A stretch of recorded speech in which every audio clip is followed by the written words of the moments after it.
Looking around, okay. Okay. Good morning. I'm Colonel Pat Miller, the Installation Commander for Wright-Patterson Airforce Base and the Commander for the 88th Air Base Wing. First, let me say thanks for being out here tonight, doing some coverage on the active shooter event here at Wright-Patterson Airforce Base.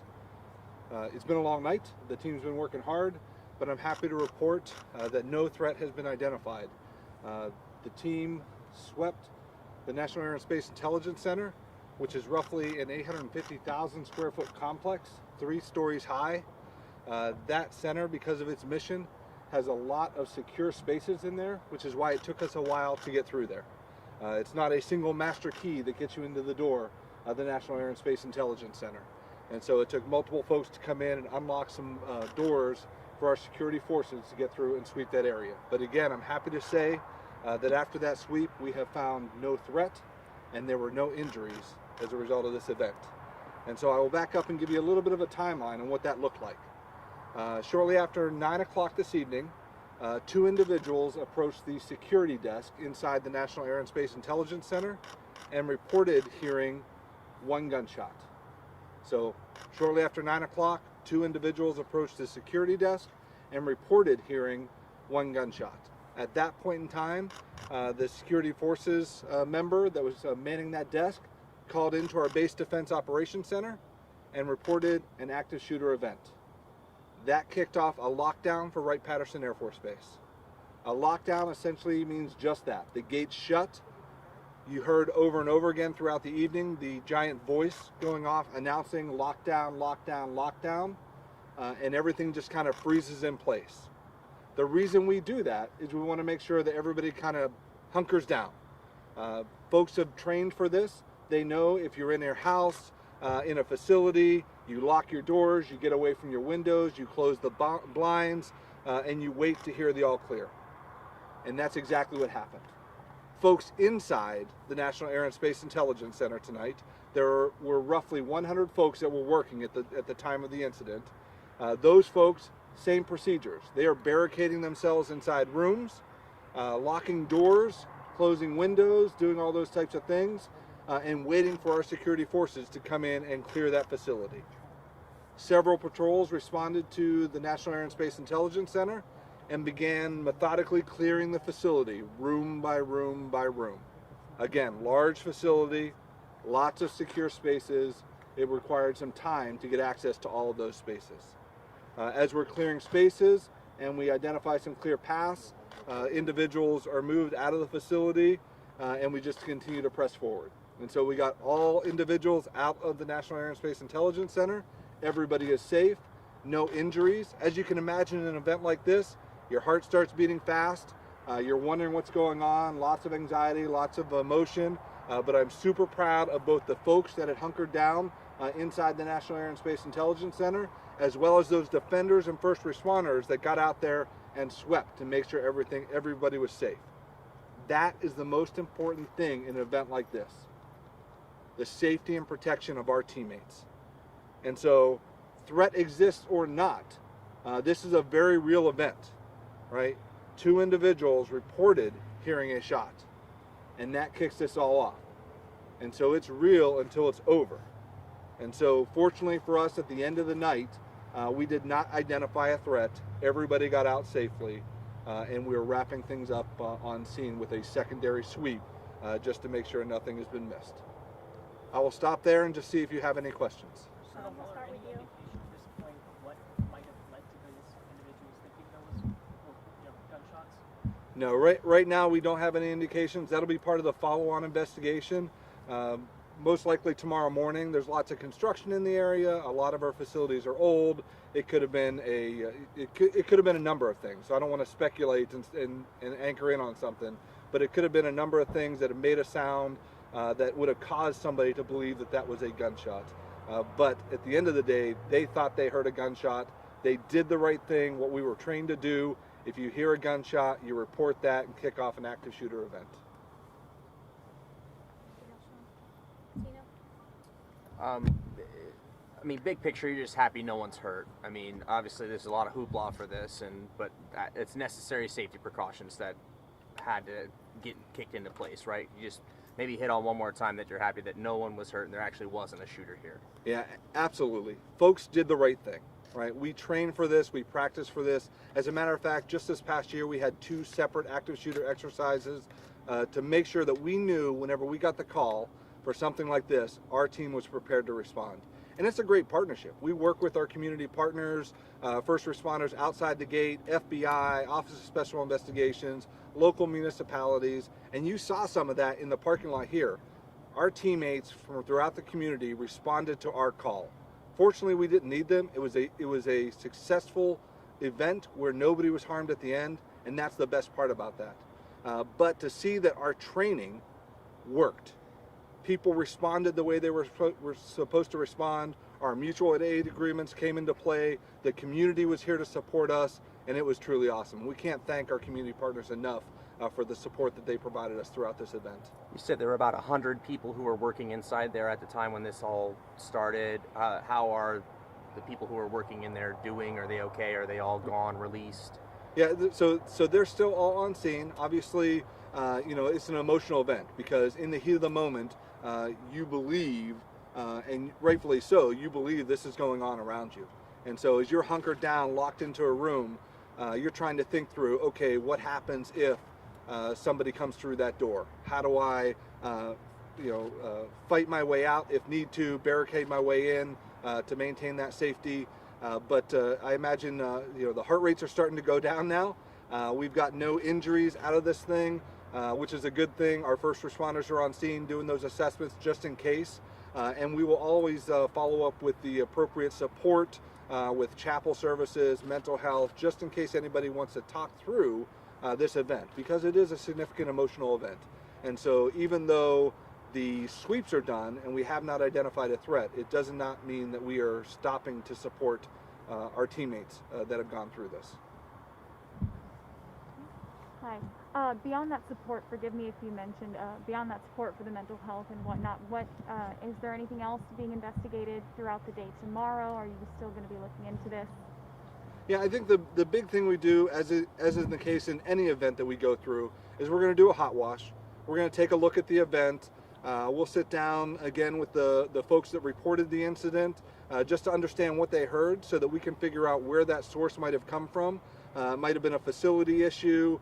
Lots of different things could have happened in there. And so we do want to identify the source that may have led them to believe that they heard a gunshot, and then just walk through our response. I think we had a great response. We had great support. Everything came together. Whenever we conducted that sweep, we stood up our crisis action team as part of monitoring that response here on the installation. And so we'll walk through those 2 things as well, because there's always lessons learned that we can pick up from an event like this. And so we'll walk through the entire scenario from beginning to end to see where we can grow, where we can get stronger, and where we can reinforce some of the things that we did really well. Thank you. Speaking of lessons learned, did 2018 teach you some lessons that you could apply in this situation from August of 2018 with the active shooter and the lockdown situation? Yeah, absolutely. I did not have the privilege to be the commander in 2018, but I did have the opportunity to review that report. And I will tell you what we learned in that report from the 2018 incident that happened at our medical center fed into the training that led us to be able to respond the way we responded today.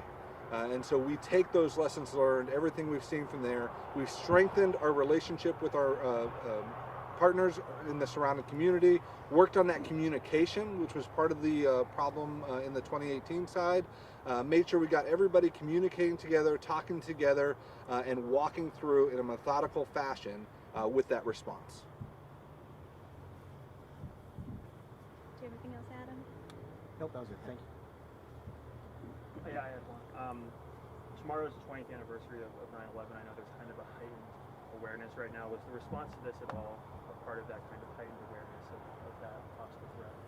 Yeah, I mean, first, I appreciate you recognizing, September 11th coming up here tomorrow, and the 20th anniversary there, and that was a tragic day in our history for our nation. Lots of emotions come into play with that. Especially for our, we've got men and women that are serving as first responders or serving in our military that were not even born. on September 11th of 2001. It is a good reminder for them of why their service is so important. And so, again, I can't say thank you enough to our first responders that are out there that put their lives on the line each and every day for something like this whenever it comes up. Whether this happens on September 10th, September 11th, or another day, the response doesn't change. Our defenders, our first responders are trained to do this no matter when it occurs.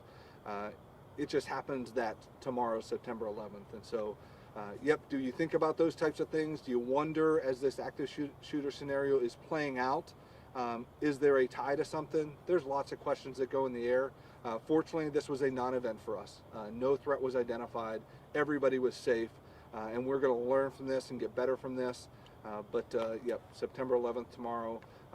It's just a day I'd ask everybody to kind of talk to your families, talk to those teenagers that have no idea what was going on, and remind them about that day. Remind them about the importance of service and sacrifice and taking care of each other. Hi, I'm Caroline. I'm sorry if you can't see me with the light. I wanted to ask about your search efforts. Did you guys use canine dogs? We thought we saw a helicopter. What was it kind of like inside the building? So from the search effort standpoint, whenever we get the call for an active shooter, it's almost like an all hands on deck type of thing. So we've got multiple patrols responding to the area. We're conducting an interior search as well as an exterior search at the same time. Tonight's searches did not involve our military working dogs, and at least not one of our helicopters were in the air. So I'm not tracking any aerial surveillance or drone surveillance going on during that time. So the outside team is looking around the facility because, as you can imagine, if there was a threat and they were trying to flee, you want to make sure you're looking around that facility to make sure that the threat is not hiding outside or trying to work their way away from that facility, as well as you've got a team, multiple teams starting from one end of the facility and working their way to the other, kind of systematically walking through that facility. And like I said, as you can imagine, a large facility like the National Air and Space Intelligence Center, 850,000 square feet overall in that campus, 3 different floors, lots of secure spaces with locked doors. It took a while to get from one end to the other. And so with those locked doors that were in play, the first thing they wanted to focus on was common spaces. Let me identify and get through the hallways, the bathrooms, the cafeteria, some of those common spaces, and then get access to those secure spaces. Thank you. Yep. Anything else? Sean, did you have any? Tom? Colonel, are you confident that the initial report was made in good faith, that it was made in earnest? Yep, absolutely. In talking to the watch security forces member that was on watch, their interaction with the 2 members that reported hearing the gunshot, the post interviews as the security forces was doing the initial investigation, talking to those members, when you're excited, when you're nervous, when you're anxious, it's hard to hide that stuff, yes, right? And all of the mannerisms, all of the tone, all the actions that they were taking gave all indications that this was this was a true concern that they had, that they heard a gunshot, and it needed to be reported. And what are the most important unanswered questions that you hope a follow-on investigation addresses? Yep, yeah, we will continue to look into this, kind of peel it back. We'll get a fresh set of eyes on it tomorrow. Bring everybody in after the kind of the energy level, that excitement is tampered down, and kind of get at it with a cool head, sure. Just to make sure everything is as we thought it was tonight. No one was arrested or detained? No. Okay.